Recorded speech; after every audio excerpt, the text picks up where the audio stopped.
Hey Lakers Nation, ready for today's explosive news and some sizzling hot rumors? Brace yourselves because what I'm about to share will blow your mind. So without further ado, let's dive into today's bombshell. The Lakers' playoff struggles have exposed a glaring weakness, and Rob Pelinka might already have his eyes on the solution. 21-year-old Detroit Pistons enforcer Jalen Duren. That Game 1 beatdown from Minnesota was painful to watch, wasn't it?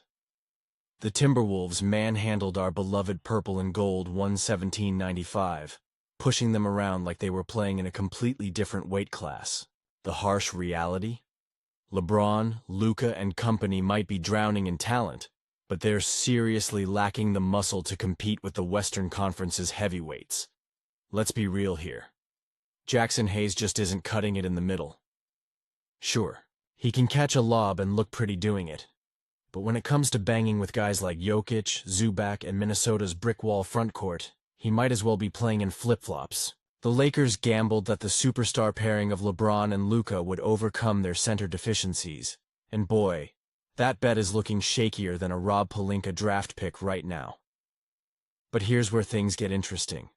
Word around NBA circles suggest Pelinka was already chasing Detroit's young center phenom Jalen Duren before the trade deadline. At just 21, this kid is already a rebounding machine with shoulders wider than Sunset Boulevard and the kind of physical presence that makes guards think twice about driving to the hoop. The potential opportunity? Detroit's off-season plans are more unpredictable than LA traffic. Duren has a team option worth $6.5 million next season before hitting free agency in 2026. Normally, picking up that option would be a no-brainer, but the Pistons are swimming in cap space and might be swinging for the fences with bigger targets. KD to Detroit rumors, anyone? Here's the kicker. Detroit already has Isaiah Stewart locked up through 2027-28, potentially making Duren expendable in the right deal. If the Pistons decide they'd rather allocate resources elsewhere, Pelinka needs to pounce faster than Jack Nicholson grabbing courtside seats.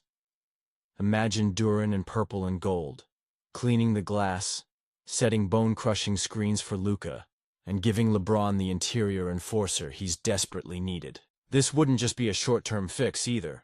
At 21, Duren could be anchoring the Lakers' frontcourt long after LeBron hangs up his sneakers. Even if the Lakers somehow survive this Minnesota slugfest, their lack of interior muscle will likely be their downfall against later opponents. The championship window with LeBron isn't getting any wider, and Pelinka needs to address this glaring weakness before it's too late. What do you think, Lakers faithful? Should Pelinka go all in for Jalen Duren this summer? Would he be the missing piece to our championship puzzle? Drop your thoughts in the comments below. And if you're craving more exclusive Lakers inside scoops and rumors, make sure to hit that subscribe button for daily updates on everything purple and gold.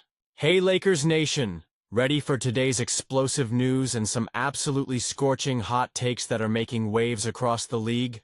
Brace yourselves because today's story might just light your purple and gold blood on fire. So let's dive right into this controversial bombshell. The basketball world is buzzing after DeMarcus Cousins dropped a take so hot it nearly melted the FanDuel TV studio. Following our Lakers' disappointing Game 1 loss to the Timberwolves, Boogie had the audacity to suggest that Mavs GM Nico Harrison might have been justified in trading away Luka Doncic. All because of one playoff game. Let that sink in for a moment.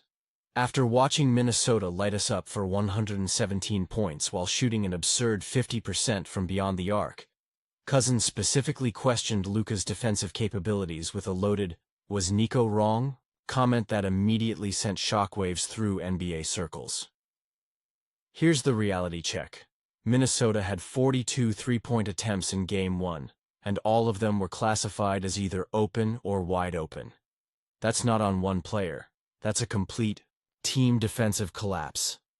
To pin that on Luka is not just unfair, it's downright ridiculous. Let's talk about what Luka actually did in Game 1. He dropped an efficient 37 points on 12 of 22 shooting, grabbed 8 rebounds, and was literally the only Lakers shooting above 50% who played meaningful minutes. While the rest of the squad shot a miserable 39.8% from the field, Doncic was carrying the offensive load against a top-tier defensive team. The timing of this take couldn't be more absurd considering Luka just led Dallas to the NBA Finals last season. This narrative about his defense preventing team success has been thoroughly debunked. Yet here we are, still having this conversation after one playoff game.